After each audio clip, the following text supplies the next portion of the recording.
Iabot sang ID. Madam, gising na po. Madam, gising na po.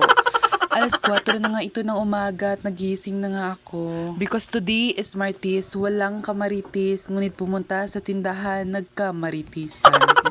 Hello mga kapatid sa buhay ng social media, welcome back again and I am Edel. So for today's video, magpipray muna tayo bago natin simulan ng lahat. Magpipray muna si Edel dahil nga po nagpapasalamat siya dahil binigyan siya ng panibagong buhay. Fast forward nga po mga kapatid, nilalagyan ko na din po nga itong aking kilikili ng anti-putok para hindi kumalat.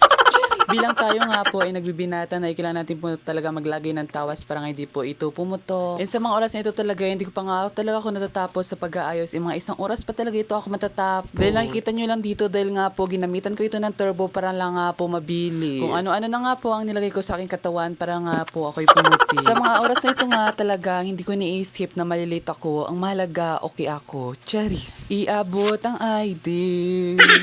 Makalipas ang isang oras, sinatapos na din nga pag-aayos sa aking mukha at parang okay na din at parang kaya nang mahalin. Okay din naman ang aking pagmumukha pero bakit walang nagmamahal? Fast forward nga po tayo mga kaibigan, naglalakad na nga po ako papunta sa school. 5:14 na nga po ito ng umaga at meron pa nga akong 20 minutes para nga po hindi malate sa class. Alas 6 nga ng umaga ang i-start ng aming klase kaya nga po kailangan talaga gumising na maaga para nga hindi po talaga malate. For today's video nga po talaga ay nag-iisa lang nga po ako naglalakad din kahit kailan naman po talaga hindi mababago yun dahil single ako hanggang bukas.